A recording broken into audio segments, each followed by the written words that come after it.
أعوذ بالله من الشيطان الرجيم بسم الله الرحمن الرحيم أعوذ بالله من الشيطان الرجيم بسم الله الرحمن الرحيم الصلاة والسلام على أشرف المرسلين وعلى آله وصحبه أجمعين أما بعد. പ്രിയപ്പെട്ട വിദ്യാർത്ഥികളെ, എല്ലാവർക്കും സുഖമാണെന്ന് വിശ്വസിക്കുന്നു. കഴിഞ്ഞ ക്ലാസ്സിൽ നാം അവസാനമായി പറഞ്ഞു നിർത്തിയത് എന്താണ് നമ്മൾ എത്ര പാഠം പഠിച്ചു? ഇന്ന് നമ്മൾ ഇവിടെ എടുക്കുന്ന വിഷയം തദ്രീസുൽ ഖുർആനാണ്. തദ്രീസുൽ ഖുർആനിൻ്റെ ഒന്നാമത്തെ പാഠം പൂർണ്ണമായും പഠിച്ചു. അതിൻ്റെ ക്വസ്റ്റ്യൻ ആൻസറുകൾ നിങ്ങൾ എഴുതി തയ്യാറാക്കിയോ എന്നെനിക്കറിയില്ല. ഇനിയും ആരെങ്കിലും തയ്യാറാക്കാനുണ്ടെങ്കിൽ അത് ഉറപ്പായിട്ടും എഴുതി തയ്യാറാക്കണം. കഴിഞ്ഞ ക്ലാസ്സിൽ നമ്മൾ രണ്ടാമത്തെ പാഠം പഠിക്കുകയും അതിൻ്റെ ഉള്ളടക്കം, വിവരണം എന്നിവ വായിച്ച് മനസ്സിലാക്കുകയും അവസാനമായി പറഞ്ഞു നിർത്തിയത് അതിൽ 4 ക്വസ്റ്റ്യൻ ആൻസറുകൾ ഉണ്ടെന്നും അത് നിങ്ങൾ സ്വന്തമായി തന്നെ വായിച്ച് കണ്ടുപിടിക്കണം എന്നതുമായിരുന്നു. നിങ്ങളത് വായിച്ച് കണ്ടുപിടിച്ച് വെച്ചിരിക്കുകയാണെന്ന് ഞാൻ വിശ്വസിക്കുന്നു. അപ്പോൾ എല്ലാ വിദ്യാർത്ഥികളും അത് നോക്കുക, ശരിയാണോ എന്ന്. ഒന്നാമത്തെ ക്വസ്റ്റ്യൻ, സൂറത്തുൻ നാസ് ഉള്ളടക്കം എന്താണ്? സൂറത്തുൻ നാസിൻ്റെ ഉള്ളടക്കം എന്താണ് ഉള്ളടക്കം? അതൊരു ബോക്സിനകത്ത് പ്രത്യേകം കൊടുത്തിട്ടുണ്ട്. 2, മനുഷ്യരിൽ നിന്നുള്ള ദുർബോധകർ ആരാണ് മനുഷ്യരിൽ നിന്നുള്ള ദുർബോധകർ? പിശാചിൽ നിന്നുള്ള ദുർബോധകർ ഉണ്ടെന്ന് പറഞ്ഞു. മനുഷ്യരിൽ നിന്നുള്ള ദുർബോധകരാരാണ്?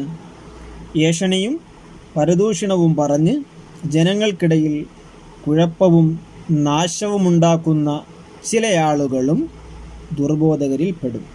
അപ്പോൾ മനുഷ്യരിൽ നിന്നുള്ള ദുർബോധകരാരാണ്? ഏഷണിയും പരദൂഷണവും പറഞ്ഞ് ജനങ്ങൾക്കിടയിൽ പ്രശ്നങ്ങൾ ഉണ്ടാക്കുന്നവരാണ് ജനങ്ങളിൽ നിന്നുള്ള ദുർബോധകർ. മൂന്നാമത്തെ ക്വസ്റ്റ്യൻ, ദുർബോധനം നടത്തുന്ന പിശാച് പിൻവാങ്ങുന്നത് എപ്പോൾ? ഒരു മനുഷ്യനിൽ പിശാച് ദുർബോധനം നടത്തിയിട്ട് എപ്പോഴാണ് പിശാച് അവൻ്റെ ദുർബോധനത്തിൽ നിന്നും പിന്മാറുന്നത്? എപ്പോഴാണ്? അള്ളാഹുവിൻ്റെ സ്മരണയിലേക്ക് അവൻ എത്തിച്ചേരുന്നു. അള്ളാഹുവിൻ്റെ സ്മരണ ഉണ്ടാകുമ്പോൾ പിശാച് പിൻവാങ്ങുന്നു. 4-മത്തത്, ഈ സൂറയിലൂടെ അള്ളാഹു എന്താണ് കൽപ്പിച്ചിരിക്കുന്നത്? ദുർബോധനങ്ങളും ദുർമന്ത്രങ്ങളും വഴി മനുഷ്യ ഹൃദയങ്ങളിൽ ദുഷിപ്പ് ഉണ്ടാക്കി തീർക്കുന്ന ചില ദുശക്തികളുടെ ഉപദ്രവത്തിൽ നിന്ന് രക്ഷ നേടാനാണ് അള്ളാഹു സുബ്ഹാനഹു വ തആല ഈ സൂറത്തിലൂടെ കൽപ്പിക്കുന്നത്. അപ്പോൾ ഇൻഷാ അള്ളാ നമുക്ക് അടുത്ത പാഠത്തിലേക്ക് പോകാം. 2 പാഠവും വൃത്തിയായി നോട്ടുകൾ തയ്യാറാക്കുകയും അതോടൊപ്പം അത് പഠിക്കുകയും ചെയ്യുക. 3-മത്തെ പാഠത്തിലേക്ക് പോകുകയാണ്. സൂറത്തുൽ ഫലഖ് 5 ആയത്തുകളാണ് ഈ സൂറത്തിലുള്ളത്. എല്ലാവരും ശ്രദ്ധിക്കുക. മക്കയിൽ അവതരിച്ച സൂറത്താണ്, മക്കിയ. 113-മത്തെ സൂറത്താണ്. ബിസ്മില്ലാഹിർ റഹ്മാനിർ റഹീം. ഖുർആൻ ഓതുന്നതിന് മുമ്പ് ഔദു ഓതൽ സുന്നത്തുണ്ട്. പിശാചിൽ നിന്ന് കാവൽ തേടണം. അത് നമ്മൾ 1-മത്തെ പാഠത്തിൽ പഠിച്ചതാണ്. പിന്നെ ഔദു ഓതാൻ മറന്നുപോയി. അപ്പോൾ ഒന്നുകൂടെ, അഊദു ബില്ലാഹി മിനശ് ശൈത്വാനിർ റജീം. ബിസ്മില്ലാഹിർ റഹ്മാനിർ റഹീം. ഖുൽ അഊദു ബിറബ്ബിൽ ഫലഖ് മിൻ ശർരി മാ ഖലഖ് വമിൻ ശർരി ഗാസികിൻ ഇദാ വഖബ് വമിൻ ശർരി നഫ്ഫാസാതി ഫിൽ ഉഖദ് വമിൻ ശർരി ഹാസിദിൻ ഇദാ ഹസദ്. 5 ആയത്തുകളുള്ള ഒരു ചെറിയ സൂറത്തുൽ ഫലഖ്. അപ്പോൾ അതിൻ്റെ വാക്കുകളുടെ അർത്ഥം കൊടുത്തിട്ടുണ്ട്. ഖലഖ, ഫലഖുൻ, വാസിക്കുൻ, വഖബ, നഫാസത്തു, അഖദത്തു, ഹാസിദു, ഹസദ, ഇതിൻ്റെയൊക്കെ അർത്ഥം കൊടുത്തിട്ടുണ്ട്. ഇനി നമുക്ക് ആയത്തുകളുടെ അർത്ഥത്തിലേക്ക് പോകാം. ബിസ്മില്ലാഹിർ റഹ്മാനിർ റഹീം, ഇതിൻ്റെ അർത്ഥം ഞാൻ പറഞ്ഞു തരേണ്ട ആവശ്യം ഇല്ല. രണ്ടാമത്തെ ആയത്ത്, ഖുൽ അഊദു ബിറബ്ബിൽ ഫലഖ്, ഖുൽ നബിയെ പറയുക, അഊദു ബിറബ്ബിൽ ഫലഖ്, ഫലക്ക് എന്ന് വെച്ചാൽ പ്രഭാതം എന്നാണ്. അപ്പോൾ പ്രഭാതത്തിൻ്റെ നാഥനോട്, പ്രഭാതത്തിൻ്റെ റബ്ബിനോട് ഞാൻ അഭയം തേടുന്നു, അഊദു ഞാൻ അഭയം തേടുന്നു എന്ന് നബിയെ താങ്കൾ പറയുക. ഇതാണ് ഒന്നാമത്തെ ആയത്തിൻ്റെ അർത്ഥം. അപ്പോൾ പ്രഭാതത്തിൻ്റെ ഉടമസ്ഥനായ നാഥനായ അള്ളാഹുവിനോട് അഭയം തേടുന്നു. എന്തിൽ നിന്നാണ് അഭയം തേടുന്നത്? അടുത്ത ആയത്തുകളിലേക്ക് വരാം. മിൻ ശർരി മാ ഖലഖ്, അവൻ സൃഷ്ടിച്ചിരിക്കുന്നവയുടെ ഉപദ്രവത്തിൽ നിന്നും, അവൻ സൃഷ്ടിച്ചിരിക്കുന്നവയുടെ ഉപദ്രവത്തിൽ നിന്നും. അപ്പോൾ അല്ലാഹു തആല സൃഷ്ടിച്ചിരിക്കുന്ന ഉപദ്രവത്തിൽ നിന്നും അഭയം തേടുക എന്ന് നബിയെ പറയുക. അപ്പോൾ അള്ളാഹുവിൻ്റെ സൃഷ്ടികളിൽ നിന്നും എന്തിൽ നിന്നാണ് അഭയം, അത് വളരെ വ്യക്തമായി പറഞ്ഞിട്ടില്ല. അടുത്ത ആയത്തിലേക്ക് പോവാം. വമിൻ ശർരി ഗാസികിൻ ഇദാ വഖബ്, അള്ളാഹുവിൻ്റെ സൃഷ്ടികളിൽ നിന്നും, അള്ളാഹുവിൻ്റെ സൃഷ്ടികളിൽ നിന്നും ഉപദ്രവം ഉണ്ടാകുന്നതിനെ തൊട്ട് കാവൽ തേടുക എന്നാണ് മേൽ പറഞ്ഞത്. ഇനി അള്ളാഹുവിൻ്റെ സൃഷ്ടിയായ എന്തിൽ നിന്നാണ്? വമിൻ ശർരി ഗാസികിൻ ഇദാ വഖബ്, വഖബ് എന്ന് വെച്ചാൽ ഇരുട്ടുമൂടി, വാസിഖിൻ, വാസിഖിൻ എന്ന് വെച്ചാൽ ഇരുണ്ട രാത്രി, അന്ധകാരം മൂടിയ രാത്രി. അപ്പോൾ ഇരുട്ടുമൂടി അന്ധകാര നിബിഡമാകുമ്പോഴുള്ള രാത്രിയുടെ ഉപദ്രവത്തിൽ നിന്നും, ശർരി ഉപദ്രവം, ഷെറ്, ആ രാത്രിയുടെ ഉപദ്രവത്തിൽ നിന്നും അള്ളാഹുവിനോട് കാവൽ തേടുക. മനസ്സിലായില്ലേ? അപ്പോൾ അള്ളാഹുവിൻ്റെ സൃഷ്ടിയാണ് ഇരുട്ട് എന്നുള്ളത്, അന്ധകാരം. അപ്പോൾ അന്ധകാരം കൊണ്ട് മൂടിയ രാത്രി, ആ രാത്രിയുടെ ഉപദ്രവത്തിൽ നിന്നും അള്ളാഹുവിനോട് കാവൽ തേടുക. അടുത്തത് നോക്കിക്കോ, അടുത്ത ആയത്ത്, വമിൻ ശർരിൻ നഫ്ഫാസാതി ഫിൽ ഉഖദ്, പിന്നെന്തിൽ നിന്നാണ്? കെട്ടുകളിൽ ഊതുന്നവരുടെ ഉപദ്രവത്തിൽ നിന്നും, കെട്ടുകളിൽ ഊതുന്നവരുടെ ഉപദ്രവത്തിൽ നിന്നും. എന്താണ് ഇവിടെ പറയുന്നതെന്ന് നമുക്ക് വിശദമായി ഈ സൂറത്തിൻ്റെ വിവരണത്തിൽ നിന്ന് നമുക്ക് വായിച്ചെടുക്കാം, മനസ്സിലാക്കാൻ പറ്റും. അടുത്ത ആയത്ത്, വമിൻ ശർരി ഹാസിദിൻ ഇദാ ഹസദ്, അസൂയാലു, അസൂയ കാണിക്കുമ്പോഴുള്ള അവൻ്റെ ഉപദ്രവത്തിൽ നിന്നും. മനസ്സിൽ അസൂയ ഉള്ളവരെന്തു ചെയ്യും? ആ അസൂയ എന്തു ചെയ്യും? അത് കാണിക്കും. അത് പല രീതിയിൽ നമുക്കെന്തായിട്ട് വരും? പ്രശ്നങ്ങളായിട്ടും പ്രതിസന്ധികളായിട്ടും ഒക്കെ വരും.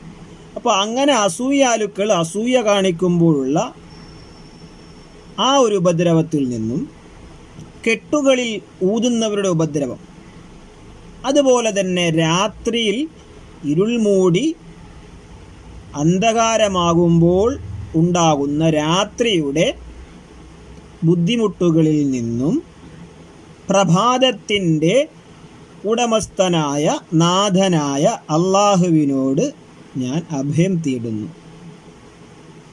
ഇതാണ് ഈ സൂറത്തിൻ്റെ ആകെ തുക, അതായത് ഉള്ളടക്കം.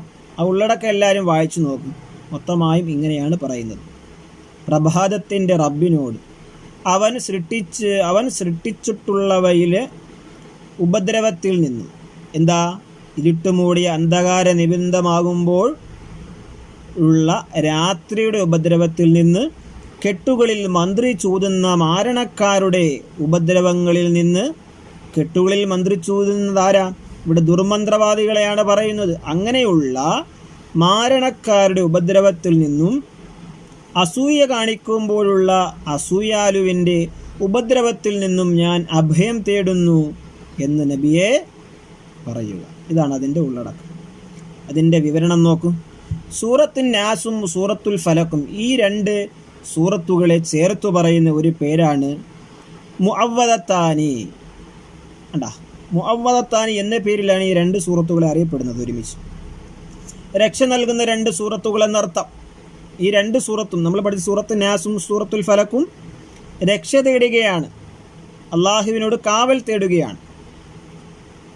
രാത്രിയിലെ ഇരുട്ടുമാറ്റി വെളിച്ചമുള്ള പ്രഭാതം തന്ന് മനുഷ്യർക്കും മറ്റ് ജീവജാലങ്ങൾക്കും അനുഗ്രഹം നൽകിയത് അള്ളാഹു ആകുന്നു, സംശയമില്ലാത്ത കാര്യം. എല്ലാ വസ്തുക്കളെയും അള്ളാഹു സൃഷ്ടിച്ചിരിക്കുന്നതും മനുഷ്യർക്കും ഇതര ജീവികൾക്കും ഒരേ വിധത്തിൽ അനുഗ്രഹമായിട്ടാണ്. ഒരു സൃഷ്ടി മറ്റൊരു സൃഷ്ടിക്ക് അനുഗ്രഹമായിട്ടാണ്. എന്നാൽ ചിലപ്പോൾ ചിലത് ഉപകാരത്തിന് പകരം ഉപദ്രവമാവാറുണ്ട്. ചില സൃഷ്ടികൾ നോക്കൂ, വായു, ജലം, അഗ്നി, ഭക്ഷണവസ്തുക്കൾ മുതലായവയാൽ തന്നെ ചിലപ്പോൾ മനുഷ്യർക്ക് നാശം സംഭവിക്കാം. വായു അല്ലേ, ഇപ്പോൾ വായുവിലൂടെയാണ് നമുക്കെന്ത് കൊറോണ എന്ന് പറയുന്ന രോഗം പകരുന്നത്. ഇപ്പോൾ വായു നമുക്കൊരു ബുദ്ധിമുട്ടായിട്ട് വന്നിരിക്കുകയാണ്. ജലം, പ്രളയമുണ്ടാകുമ്പോൾ അവിടെ ജലമാണ് പ്രശ്നം അല്ലേ. അപ്പോൾ ജലമില്ലാതെ നമുക്ക് ജീവിക്കാൻ പറ്റുമോ? വായു ഇല്ലാതെ ജീവിക്കാൻ പറ്റുമോ? അഗ്നി, തീയില്ലാതെ നമുക്ക് ജീവിക്കാൻ പറ്റുമോ? ഇത് മൂന്നും അള്ളാഹുവിൻ്റെ അനുഗ്രഹമാണ്. വായുവും ജലവും അഗ്നിയുമില്ലാതെ ഈ ലോകത്ത് ജനങ്ങളില്ല. പക്ഷേ ഇത് മൂന്നും അള്ളാഹുവിൻ്റെ വളരെ വിലപ്പെട്ട അനുഗ്രഹങ്ങളാണെങ്കിൽ പോലെ തന്നെ ഇത് മൂന്നുകൊണ്ടും ചിലപ്പോൾ അള്ളാഹുവിൻ്റെ പരീക്ഷണങ്ങളും വരാം, ബുദ്ധിമുട്ടുകൾ വരാം. വായുവിലൂടെ ഞാൻ പറഞ്ഞില്ലേ, വായുവിലൂടെ പകരുന്ന എന്തൊക്കെ രോഗങ്ങളുണ്ട്. അതുകൊണ്ടാണ് നമ്മൾ മാസ്കും ഉപയോഗിച്ചിപ്പോൾ നടക്കുന്നത്. ജലം പൊട്ടിപ്പുറപ്പെട്ട തീർന്നു. അഗ്നി, തീ നാശമാണ്. തീ അല്ലാഹുവിൻ്റെ അനുഗ്രഹമാണ്. തീ ഇല്ലാതെ നമുക്ക് ആഹാരം പാചകം ചെയ്യാൻ കഴിയില്ല. പക്ഷേ തീയെ നമ്മൾ ശ്രദ്ധിച്ചില്ല എങ്കിൽ അതുകൊണ്ടുണ്ടാകുന്ന വിപത്ത് വളരെ സൂക്ഷിക്കേണ്ട കാര്യമാണ്.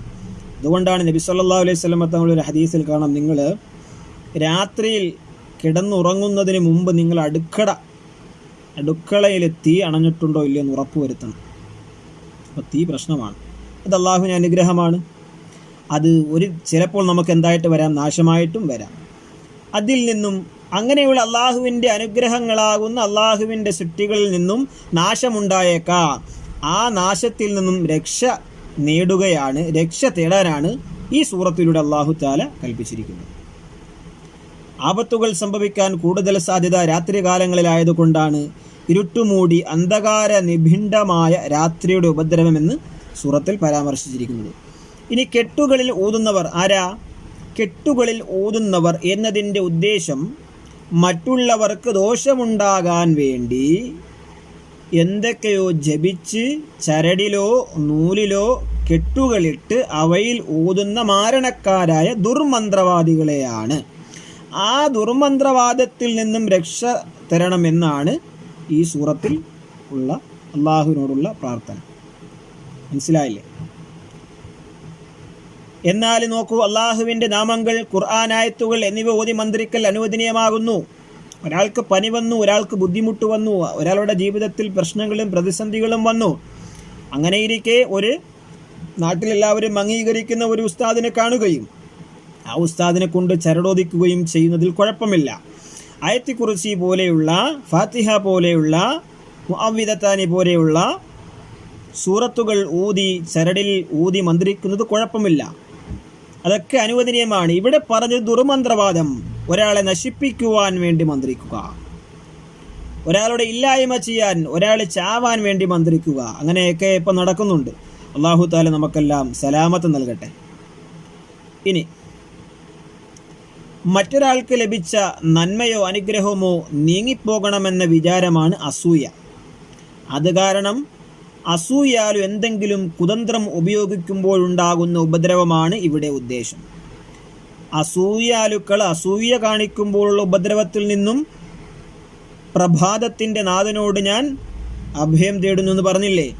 ഈ അസൂയാലു എങ്ങനെ ഉപദ്രവിക്കുന്നത്? അസൂയാലു അവൻ അസൂയ മൂത്തിട്ട് എന്ത് ചെയ്യാൻ സാധ്യതയുണ്ട്? അവൻ ദുർമന്ത്രമാതി എടുത്ത് പോകാൻ സാധ്യതയുണ്ട്, അല്ലെങ്കിൽ നമുക്കെതിരെ അവൻ ദുആ ചെയ്യാൻ സാധ്യതയുണ്ട്. അങ്ങനെ പല പണികളും അവൻ ഒപ്പിക്കാൻ സാധ്യതയുണ്ട്. അപ്പോൾ അങ്ങനെയുള്ള പ്രശ്നങ്ങളൊന്നും വരാതിരിക്കാൻ അസൂയാലുവിൻ്റെ അസൂയയിൽ നിന്നും ആ അസൂയ കൊണ്ടവൻ ചെയ്യുന്ന ഉപദ്രവത്തിൽ നിന്നും നമുക്ക് രക്ഷ നേടാൻ വേണ്ടി നാം അള്ളാഹുവിനോട് അഭയം തേടുക. മനുഷ്യരിലുണ്ടാകാവുന്ന ദുർഗുണങ്ങളിൽ ഏറ്റവും അപകടകാരിയാണെന്ത്? അസൂയ. ഇവയിൽ നിന്നെല്ലാം രക്ഷ നൽകേണ്ടത് അള്ളാഹുവാണ്. ആയതിനാൽ ഇവയിൽ നിന്നെല്ലാം അഭയം തേടണമെന്ന് ഈ സൂറത്തിലൂടെ അള്ളാഹു സുബ്ഹാനഹു വ തആല നമ്മെ ഉണർത്തുകയാണ്. നമ്മുടെ ക്ലാസ് ഇൻഷാ അല്ലാഹ് അവസാനിപ്പിക്കുകയാണ്. സമയം അധികരിച്ചിരിക്കുകയാണ്. അള്ളാഹു സുബ്ഹാനഹു വ തആല നാം പറഞ്ഞതും കേട്ടതുമെല്ലാം സ്വാലിഹായ അമലായി സ്വീകരിക്കുമാറാകട്ടെ. ഇൻഷാ അല്ലാഹ് അതിൻ്റെ ആക്ടിവിറ്റീസിലേക്കും അതിൻ്റെ ക്വസ്റ്റ്യൻ ആൻസറുകളിലൊക്കെ നമുക്ക് അടുത്ത ക്ലാസ്സിൽ ചർച്ച ചെയ്യാം. നമുക്ക് തൽക്കാലം ക്ലാസ് അവസാനിപ്പിക്കാം. വാഹിറു ദഅ്വാനാ അൽഹംദുലില്ലാഹി റബ്ബിൽ ആലമീൻ. എല്ലാവരും 3 സലാത്ത് ചൊല്ലിപ്പിരിയുക. സ്വല്ലല്ലാഹു അലാ മുഹമ്മദ് സ്വല്ലല്ലാഹു അലൈഹി വസല്ലം. സ്വല്ലല്ലാഹു അലാ മുഹമ്മദ് സ്വല്ലല്ലാഹു അലൈഹി വസല്ലം. അല്ലാഹുമ്മ സ്വല്ലി അലാ മുഹമ്മദ് യാ റബ്ബി സ്വല്ലി ربنا آتنا في الدنيا حسنة وفي الآخرة حسنة وقنا عذاب النار.